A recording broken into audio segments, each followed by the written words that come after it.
सरोद को दुनिया भर में पहचान दिलाने वाले और इस बेहतरीन वाद्य का पर्याय बन चुके उस्ताद अमजद अली खां 9 अक्टूबर 1945 को ग्वालियर में जन्मे।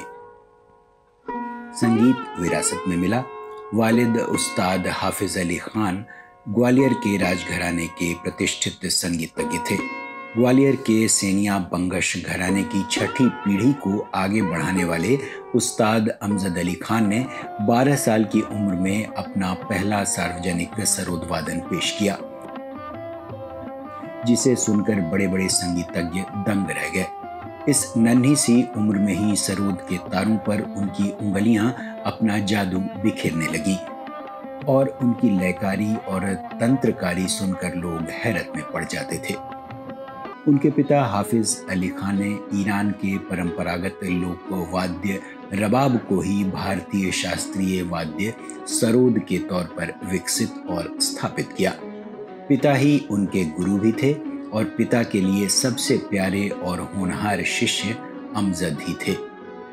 18 साल की उम्र में 1963 में उन्होंने पहली बार अमेरिका में अपना बेहतरीन कार्यक्रम पेश किया और उसके बाद उनकी कामयाबी और लोकप्रियता का सफर बदस्तूर जारी रहा।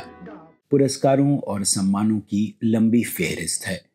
यूनेस्को कला रत्न, तानसेन संगीत नाटक अकादमी से लेकर पद्मश्री, पद्म भूषण और पद्म विभूषण तक।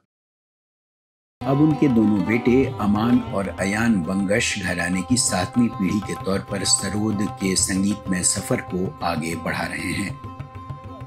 ग्वालियर में सरोद घर के नाम से उस्ताद अमजद अली खान ने सरोद के एक संग्रहालय की स्थापना की है। सरोद के लिए समर्पित इस अद्भुत लिविंग लेजेंड को उनके जन्मदिन पर सात रंग परिवार की अनंत शुभकामनाएं।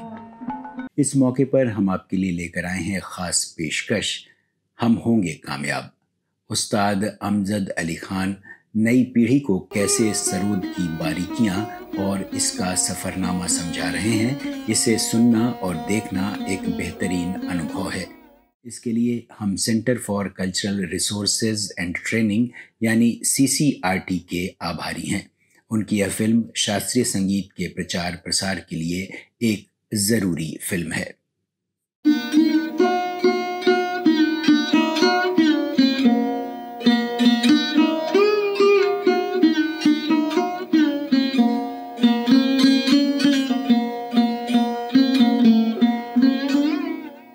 क्या चीज है ये? मेरे अंगने में। मेरे अंगने में क्या चीज है? मेरे अंगने में ये क्या चीज है? ये गाना है, फिल्म का गाना है। किसने गाया है? अमिताभ बच्चन। तो आप इस गाने को समझ गए हैं? आप सब समझते हैं इस गाने को? बोलिए जोर से, हाँ या ना? हाँ। सब समझते हैं। तो ये एक बहुत मशहूर गाना है और हिंदुस्तान का बच्चा बच्चा शायद पहचानता है इसे, और मैं भी पहचानता हूँ। तो इस गाने के जो शब्द है, इसके पीछे स्वर क्या है? डा डा डा डा डा डा डा डा डा डा डा डा डा डा। ये शब्द के पीछे आवाज है, तो आवाज ये वही स्वर है, सात स्वर। सा रे रे गा रे सा सा सा रे गा, सा सा गा मा पा पा पा गा मा पा गा रे सा, सा सा गा मा नी दा पा गा मा पा गा रे सा, सा रे गा रे सा, सा सा रे सा नी सा रे गा। कई ऐसे लोग हैं जो कहते हैं कि हमें शास्त्रीय संगीत समझ में नहीं आता है, जैसे उनको फिल्मी संगीत समझ आता हो। अब आपको पता लग गया कि आपको फिल्मी संगीत भी नहीं समझ आता। शब्द समझ आते हैं ना, शब्द के पीछे स्वर क्या है, इसको जब तक आदमी सीखेगा नहीं, जब तक समझ नहीं आता। अब आप लोग बताइए कि सरोद, ये सरोद शब्द कहाँ से आया? सरोद किसको कहते हैं? इसका मतलब क्या है, पता है आपको? हैं? नहीं, वो कुछ और है। हम बताते हैं आपको। सरोद जो है ये पर्शियन वर्ड है, पर्शियन शब्द है। इसका असली उच्चारण है, असली प्रोनाउंसिएशन है सरूद। सरूद माने फारसी में म्यूज़िक, मौसीकी, नगमा, तरन्नुम। जैसे सितार, सितार आप जानते हैं? सितार, सितार कहाँ का शब्द है पता है? ये भी फारसी का लफ्ज़ है, पर्शियन वर्ड है, और उसका मतलब है सह तार, यानी 3 तार। तो त्रितंत्री वीणा उसको कहा जाता था, तो सहतार वो भी पर्शियन वर्ड है। ऐसी सरोद, तो सरोद आप देख रहे हैं कि इसके अंदर कितने तार होते हैं, इसके अंदर सब ये टीक सागौन का बनता है। और सरोद में सबसे मुश्किल बात यह है कि इसमें पर्दे नहीं हैं। सितार में पर्दे होते हैं, इसमें कोई निशान ही नहीं है कि कहाँ रे है, कहाँ गा है, कहाँ माँ है। वो भगवान ही अगर सही जगह उंगली रखवा दे तो सुर में बजता है, नहीं तो बेसुरा भी बज सकता है, नहीं। और हम जो हमारी उंगली के नाखून हैं उससे दबा के बजाते हैं। अगर हम पोटे से बजाएं, फिंगर टिप से, तो आवाज़ बंद आती है। कैसे देखो,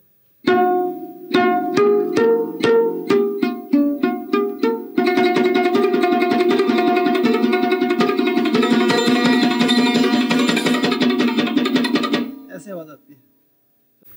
हाँ जी, आप कुछ। जो राग रागिनी सुनने को मिलते हैं उनका आधार किसी देवी देवताओं से संबंधित है या किसी व्यक्ति विशेष की साधना का परिणाम है?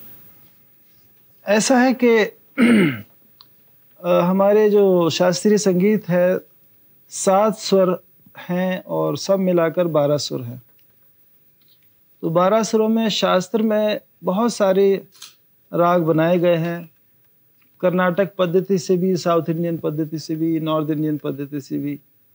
बहुत सारे राग हैं जो मैथमेटिक्स के हिसाब से बनाए गए हैं, और बहुत सारे ऐसे राग हैं खासकर नॉर्थ में जो इंसानों ने बनाए हैं।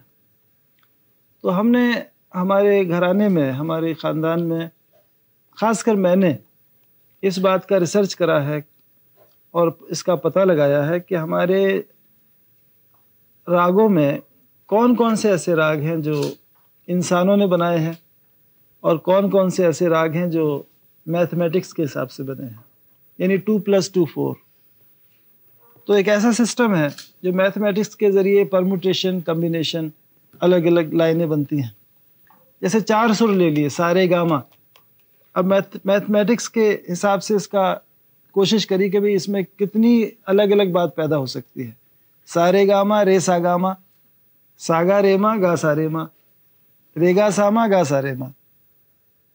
ये मैथमेटिक्स है। सारे गामा, रे सा गामा, सागा रेमा, गा सा रेमा, रेगा सामा, गा सा रेमा। सारे गामा पर, रे सा गामा पर, सागा रेमा पर, गा सा रेमा पर, रेगा सामा पर, गा सा रेमा। ये मैथमेटिक्स है। लेकिन मैथमेटिक्स की भी ज़रूरत है, और जब तक इंसानी जो राग बने हुए हैं उन रागों में खूबी है, उन रागों में एक शक्ल है, बहुत उसकी महानता है, उसकी एक कैरेक्टर है, और बहुत उसका पता लगता है कि हाँ ये इंसानों के बनाए हुए राग है। मतलब आपको इस क्षेत्र में प्रसिद्धि कैसे मिली और कब मिली, और इसके पीछे सबसे बड़ा हाथ किसका था? सबसे बड़ा हाथ कहते हैं अपना हाथ जगन्नाथ। सुना है ना ये कहानी? क्या मतलब इसका, अपना हाथ जगन्नाथ? क्या मतलब होता है इसका? मतलब अपनी मेहनत से ही कोई किसी हाँ, तो अब मेरे पीछे मेरे नाम करने में सबसे बड़ा हाथ किसका हो सकता है बताइए? आपका हैं? हाँ, मेरी तो मेहनत है, और सबसे बड़ा हाथ गुरु का। हाँ, गुरु का आशीर्वाद बहुत ज़रूरी है, और सबसे बड़ा हाथ है भगवान का हाथ। क्यों, चाहे कोई कितने ही मेहनत कर ले, उसका आशीर्वाद जब तक नहीं होगा, उसका हुक्म नहीं होगा, तब तक वो हाथ जो है, जगन्नाथ भी भगवान का ही नाम है ना, तो वो जगन्नाथ का हाथ जो है वो बड़ा ज़रूरी है किसी को भी आगे आने के लिए, उन्नति करने के लिए। हाँ, और किन गायकों का गायन सुनते हैं? मैं गायक, बहुत सारे गायक हैं हमारे शास्त्रीय संगीत के, उनका गायन सुनता हूँ। उस्ताद बड़े गुलाम अली खान साहब, उस्ताद अमीर खान साहब, पंडित ओमकार नाथ ठाकुर, और श्रीमती केसरबाई केरकर, उस्ताद अब्दुल करीम खान साहब, बड़े बड़े बुज़ुर्ग जो हमारे पिताजी के कॉन्टेम्परेरीज थे, पिताजी के सहयोगी थे। गुरु और शिष्य की परंपरा का क्या अर्थ है और इसका शिक्षा क्षेत्र में क्या महत्व है? ऐसा है कि हमारे देश में गुरु शिष्य परंपरा से ही शिक्षा मिलती थी, वो चाहे पढ़ाई लिखाई हो या म्यूजिक हो या डांस हो। गुरु की सेवा करते थे। सेवाकार का दूसरा नाम है सर्वेंट, जो सर्व करता हो। तो नौकर की तरह गुरु की सेवा करी जाती है। अपने आप को भूल के हमारी कोई हैसियत ही नहीं होती है। गुरु के सामने क्या हैसियत है? तो अब ये है कि जो अपने आप को समर्पित करता है, अपने आप को नौकर समझे, सेवक समझे, उसे तो आशीर्वाद मिलता है और उसे भगवान उन्नति देता है। और जो सेवा में कोताही करता है तो वो उसको ज़रा मुश्किल का सामना करना पड़ता है। और गुरु शिष्य परंपरा ही एक ऐसा परंपरा है जो आज भी हमारे क्लासिकल शास्त्रीय फील्ड में भी शागिर्द और साथ बैठ के और पास बैठ के सीखते हैं।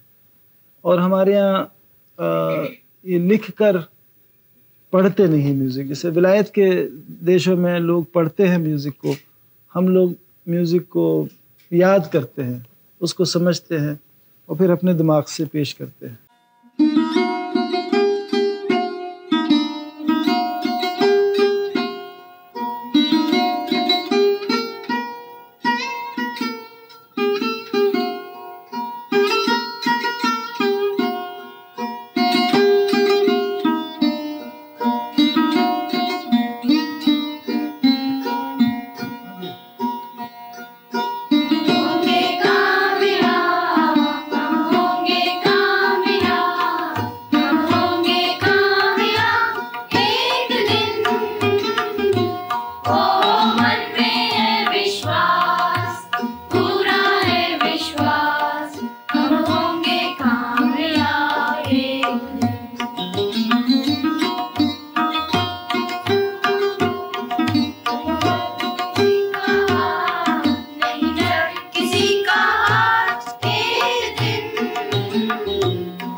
Oh